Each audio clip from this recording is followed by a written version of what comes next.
Que tenga buenas tardes, licenciada. Pues mi nombre es Melvin Alexander Colato Rivas y en esta ocasión le hablaré sobre el tema los acervos. Primeramente vamos a definir etimológicamente de dónde proviene la palabra acervos. Proviene del vocablo acervos, que significa conjunto de bienes que conforman el patrimonio del causante, pero que aún no ha sido aceptado por los asignatarios. Luego tenemos lo que es el concepto de acervos. El concepto lo forman todos los bienes que se encontraban en el poder del causante al momento de abrirse la sucesión, independientemente pertenezca al momento de abrirse la sucesión. Luego tenemos lo que es la doctrina de acervos. Dentro de la doctrina manifiesta lo que es el conjunto de bienes comunes e indivisos. De ahí que se habla de acervos común refiriéndose a la herencia no dividida o a la masa corresponde a los acreedores. Con esa expresión se alude asimismo a los bienes patrimoniales de propiedad de una colectividad de personas. Posteriormente tenemos los tipos de acervos. Está el acervo común o bruto y el acervo líquido. El acervo común dice que lo constituyen el patrimonio en bruto, que pueden encontrarse confundidos con los de otras personas, y en el caso de cumplir con las obligaciones correspondientes,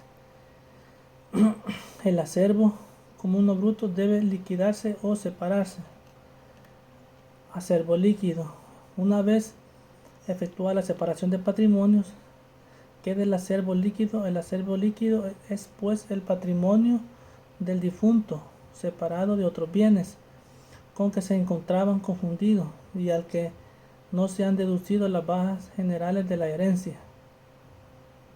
Asimismo, el acervo líquido está constituido, pero ya deducido por las denominadas bajas generales de la herencia, que son ciertas cargas que se deben deducirse por disposición legal para determinar la masa partible. Por regla general, las asignaciones se calculan sobre la base del acervo líquido. Y dentro de nuestro Código Civil, para tomar de referencia como base legal de los acervos, tenemos lo que es el artículo 1221, donde nos dice que si el patrimonio del difunto estuviera confundido con bienes pertenecientes a otras personas por razón de bienes propios o gananciales que constituyen o gananciales del cónyuge, contratos de sociedad, sucesiones anteriores indivisas u otros motivos cualquiera, se procederá en primer lugar a la separación de patrimonios, dividiendo las especies comunes según las reglas procedentes. Esto lo manifiesta lo que es en el artículo 1221, donde debe hacer un procedimiento de participación debido a que no le pertenece lo que es el patrimonio. También tenemos en el artículo 1085, donde menciona que el testador podrá ordenar al testador que se adquiera una especie ajena para darle a alguna persona o para emplearla en algún objeto de beneficencia, y si el asignatario a quien se le impone esta obligación no pudiera cumplirla porque el dueño de la especie rehúsa enajenarla o pide que ella a un precio excesivo, y el dicho asignatario será solo obligado a dar el dinero, el justo precio de la especie. Satisfecho el precio, no tendrá derecho el ejecutario a las especies, aunque después de cualquier el asignatario, y si la especie ajena legada hubiere sido antes adquirida por el ejecutario o para el objeto de beneficencia, no deberá su precio, sino en cuanto la adquisición hubiera sido el título oneroso o precio equitativo.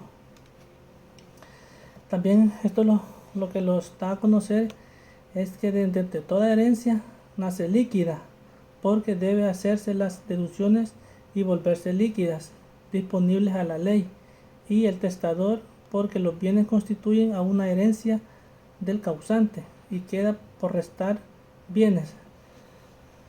Asimismo, el artículo en el artículo 960 del mismo Código Civil, dice que en toda sucesión por causa de muerte, para llevar el efecto las disposiciones del difunto o de la ley, las deducirá del siervo o masa de bienes que el difunto ha dejado, incluso los créditos hereditarios. Como número 1 tenemos lo que son las costas de la publicación del testamento, si lo hubiere, y las demás anexas a la apertura de la sucesión. Posteriormente tenemos las deudas hereditarias, los impuestos fiscales que agraven toda la masa hereditaria, las asignaciones alimenticias forzosas. El resto es el acervo líquido que se dispone al testador o la ley. También los habla sobre lo que son los de los acervos líquidos.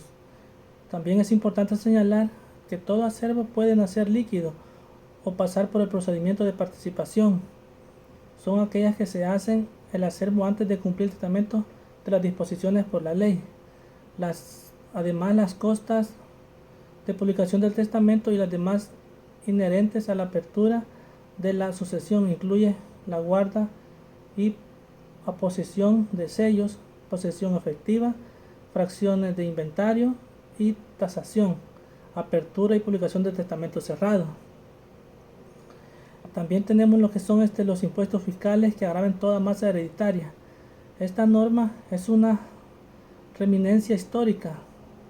Hoy no hay impuesto que agrave la masa hereditaria.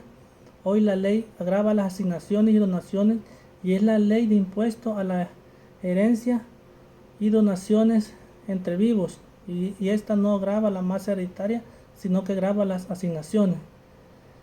Y ya por último tenemos que dice que las asignaciones alimenticias forzosas están constituidas en el artículo 1141 del Código Civil de El Salvador.